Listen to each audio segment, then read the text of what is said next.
दोस्तों नमस्कार। मैं शत्रुघ्न मिश्रा, क्राइम की दुनिया में आप सभी दोस्तों का हार्दिक स्वागत। उम्मीद करता हूँ आप और आपकी पूरी फैमिली अच्छी होगी। दोस्तों, हाजिर हूँ एक नई सच्ची घटना के साथ। आज की सच्ची घटना है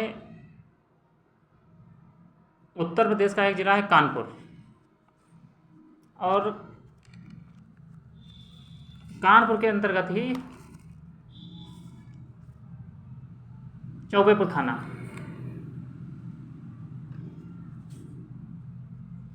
इस थाने के अंतर्गत रहने वाला एक शख्स विकास दुबे। अब इस आज की जो घटना है, इसके पहले विकास दुबे को कानपुर के आसपास के लोग जानते थे, लेकिन ये नाम एक गुमनाम नाम था आम पब्लिक के लिए। लेकिन 2 जुलाई 2020 की रात एक ऐसी घटना को अंजाम दिया जाता है जिससे सुबह जब सवेरा होता है तो पूरा देश क्या पूरी दुनिया इस घटना से घिर जाती है। अब ऐसा क्या हुआ 2 जुलाई की रात को, तो सीधे कहानी का रुख करते हैं।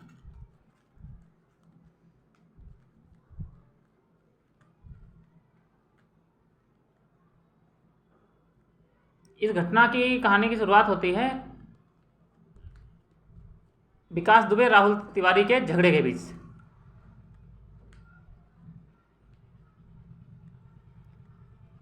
राहुल तिवारी की कुछ ज़मीन, विकास दुबे जो था कानपुर के, उत्तर प्रदेश का ज़िला कानपुर के अंतर्गत चौबेपुर थाना, इस थाने के बिकरू गांव का रहने वाला था विकास दुबे। और राहुल तिवारी की कुछ ज़मीन विकास दुबे ने खरीदी थी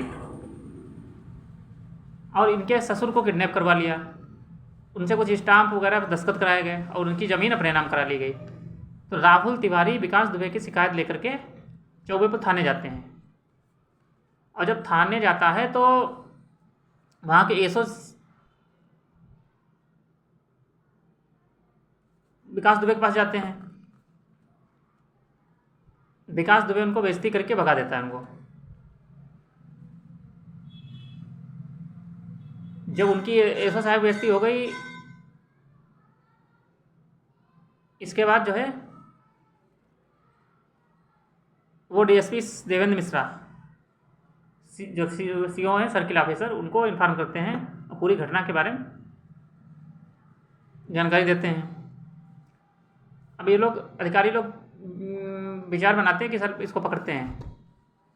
अब कुछ का कहना है पकड़ने के लिए जा रहे थे, कुछ लोगों का कहना था कि ये अंदर से बात आ रही कि हो सकता है इनका काउंटर करने की योजना थी विकास दुबे का। पहले से मुकदमे थे, मुकदमों की संख्या लगभग इसके ऊपर जो थी 150।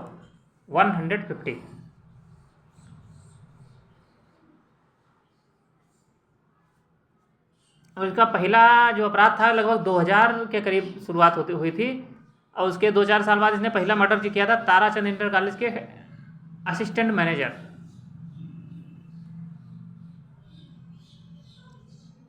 सिद्धेश्वर पांडे।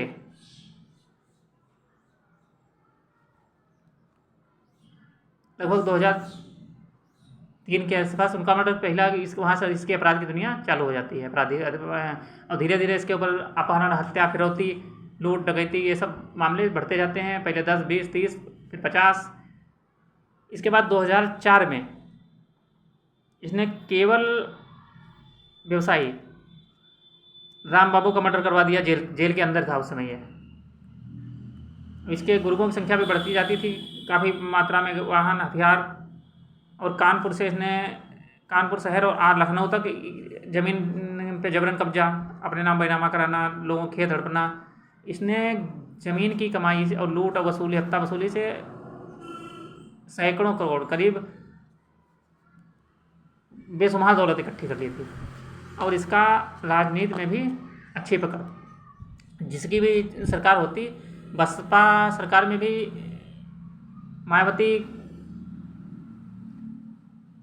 बसपा सुप्रीमो मायावती के भी करीब उसका कहना था, विकास दुबे का एक बार बातचीत के दौरान बताया गया था कि बसपा सुप्रीमो जो है हमको बाकायदा नाम से जानती हैं, चाहे 100 लोग खड़े हों हमको पहचान लेंगी और पुकारेंगी। इसके बाद सपा की जब सरकार आती है, सपा पे भी साठगांठ करके चुनाव में इसके पोस्टरों पे जो विकास दुबे ऊपर अखिलेश यादव फोटो, तो ये अपना हर उसमें साठगांठ कर लेता है।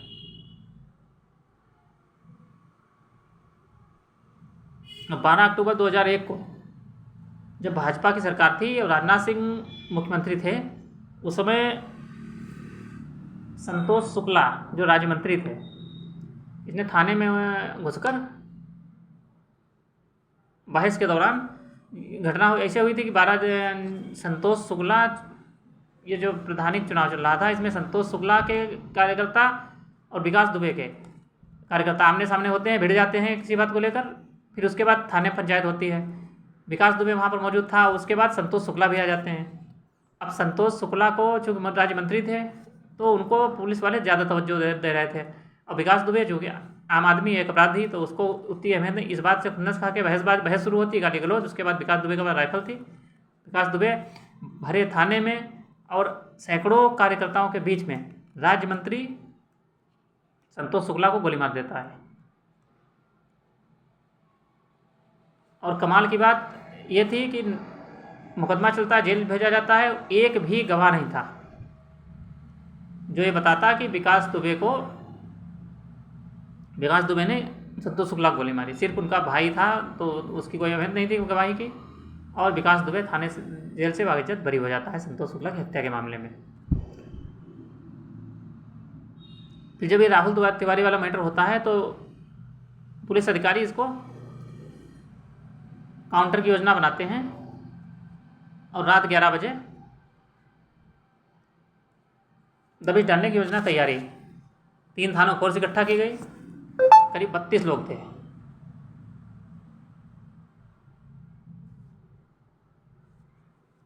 सीओ देवेंद्र मिश्रा के नेतृत्व में पुलिस दबिश डालती है। विकास दुबे के घर की चारों तरफ घेराबंदी। अब ये एक ऐसा केस था जिसमें विकास दुबे को पुलिस के एक तरफ पुलिस दबिश डालने की योजना बना रही थी, और दूसरी तरफ एक एक पल की जानकारी विकास दुबे को पुलिस के अधिकारी ही दे रहे थे। जो भी हो रहा था थाने में, उधर पहले उसके पास इन्फॉर्म हो जाती थी, सूचना पहुंच जाती थी। विकास दुबे पूरा तैयार, उसने अपने गुरुओं को इन्फॉर्म कर दिया कि आज पुलिस वालों को मारना है। अब ये घटना थी कि देवेंद्र मिश्रा, ये विकास दुबे जो तो एक पैर से थोड़ा लंगड़ा था, तो सीओ साहब मतलब देवेंद्र मिश्रा ने इसको लंगड़ा कहकर बुलाया था, तो ये खुन्नस खाया हुआ था देवेंद्र मिश्रा से।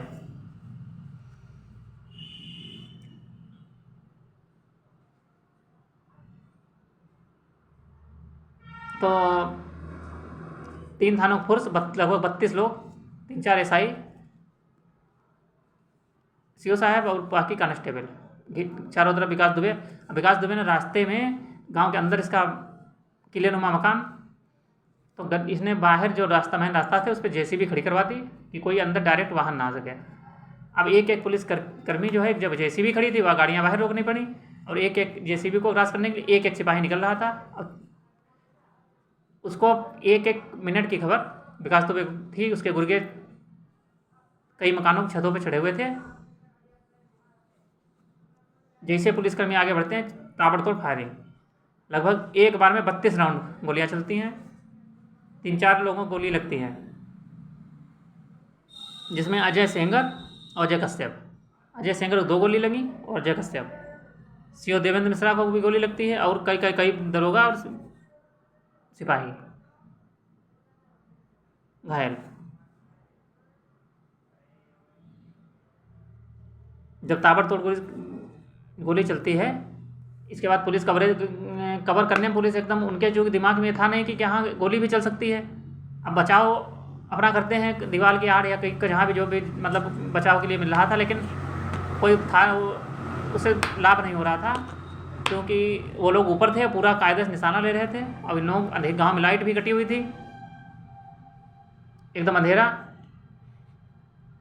अंत में सीओ साहब के ऊपर गोली मारी जाती है, उसके बाद उनका पैर भी काट दिया जाता है। इस तरीके से 8 पुलिस वाले मारे जाते हैं। अब विकास दुबे और उसके एक साथी फरार हो चुके थे। रात में ये विनय तिवारी एसओ जो थे उनको एसपी साहब को इन्फॉर्म करते हैं और इस घटना के बारे में बताते हैं। और चूँकि विकास दुबे की आशंका थी कि फोर्स जो है पुलिस पे पहुंची, लेकिन फोर्स जो एसपी साहब पूछते हैं क्या मैटर हो गया, तो उन्होंने कहा कि ये तो यहाँ गोलियाँ चल गई हैं, और ऐसा ऐसा मैटर पूरा बताते हैं। तुरंत अन्य फोर्स और पीएससी तुरंत मौके पहुँचती है, लेकिन विकास दुबे तब तक फरार हो चुका है, चुका था अपने साथियों के साथ। चारों तरफ पूरा उत्तर प्रदेश सील कर दिया जाता है, नेपाल बॉर्डर वगैरह की कहीं भाग ना जाए, पुलिस घेराबंदी। लेकिन अफसोस की बात, एक हफ्ता गुजर जाने के बाद विकास दुबे को ये लोग पकड़ नहीं पाते हैं। पहले 50,000 फिर 1 लाख इनाम बढ़ाकर करीब इसके ऊपर 5 लाख का इनाम घोषित कर दिया जाता है, लेकिन विकास दुबे फरार था। जगह जगह दबिश। अब इसके बारे में बाद में जानकारी ये मिली कि 2 दिन तक ये लगभग थोड़ी दूर पर रहा, वो अपने एक साथी जो था उसकी इको कार मंगा करके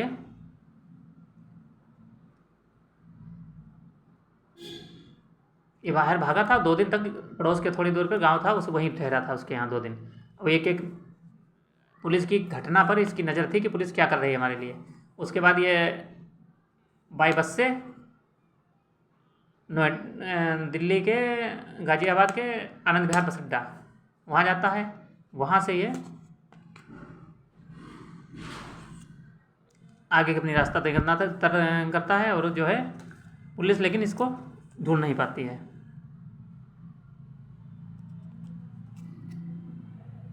इसके बाद इसके 2 साथी मारे जा चुके थे। बहुआ काउंटर हो चुका था 2 साथियों का, और अमर दुबे। फिर एक नाटकीय ढंग से ये कहाँ फरीदाबाद जाता है, फरीदाबाद से ये उज्जैन के महाकाल मंदिर ऑटो से निकलता है। वहाँ पहले होटल जिस होटल में ठहरा हुआ था, तो वहाँ पुलिस को मुखबरी मिल जाती थी, लेकिन जैसे पुलिस पहुँचती है उसके पहले विकास दुबे फरार। अभी ऑटो के उज्जैन के महाकाल मंदिर में पहुँचता है और नाटकीय ढंग से आत्मसमर्पण सरेंडर करता है। पुलिस वाले कहते हैं पकड़ लिया, लेकिन विकास दुबे को किसी ने पकड़ा नहीं था, उसने खुद पकड़वाया था पुलिस वालों को कि खुद को सुरक्षित करने के लिए कि हम जब इतनी बड़ी मंदिर में हम पकड़े जाएंगे, हज़ारों लोग जान चुके होंगे, टीवी चैनल वगैरह सब, तो हमारी सुरक्षा हो जाएगी, काउंटर नहीं होगा मेरा। लेकिन 9 जुलाई की रात जो है कानपुर के पुलिस फोर्स और एसटीएफ संयुक्त टीम जो है,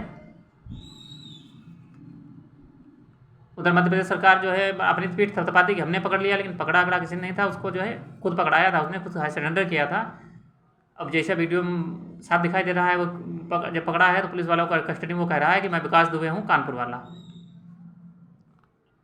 वहाँ से प्रेस की गाड़ी चलती है आज तक की, लेकिन जब कानपुर आया, कानपुर से थोड़ा पहले पुलिस ने चैनल की गाड़ी आज तक की टीम गाड़ी चाबी ले ली और वहाँ से पुलिस की गाड़ी आगे निकल गई। दूसरे जब टोल पड़ता है, टोल प्लाजा, वहाँ पर भी आज तक की टीम की गाड़ी खड़ी हुई थी, लेकिन उसको भी पुलिस ने आगे जाने नहीं दिया।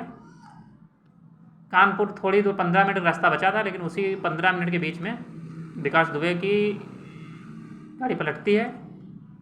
भागने की कोशिश की, जो जैसे पुलिस अधिकारी बताते हैं, और जवाबी कार्रवाई में पुलिस गोली चलाती है, विकास दुबे मारा जाता है।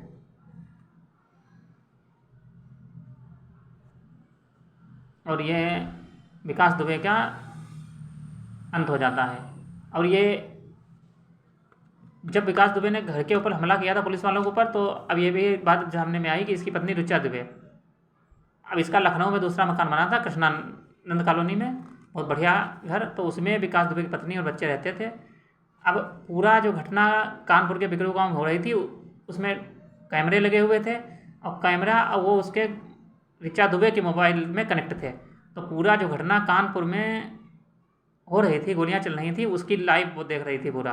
और ये भी बताते हैं, वो डायरेक्शन भी दे रही थी किस साइड से गोली चलानी है, किस साइड से पुलिस वाले आ रहे हैं, और तुम लोगों को किधर कवर करना है। तो भी ऋचा दुबे भी आरोपी बनाई गई हैं। इस तरीके से विकास दुबे का 9 जुलाई को काउंटर हो गया, और उसके अपराध की कहानी, उसके साथियों को पकड़ा गया, गिरोह लगभग छिन्न भिन्न, और कुख्यात अपराधी का उत्तर प्रदेश सरकार द्वारा अंत कर दिया गया। तो यह थी सच्ची घटना उत्तर प्रदेश के हिस्ट्री शीटर विकास दुबे की। दोस्तों ये सच्ची घटना कैसी लगी बताइएगा। फिर मिलते हैं नई कहानी के साथ। धन्यवाद।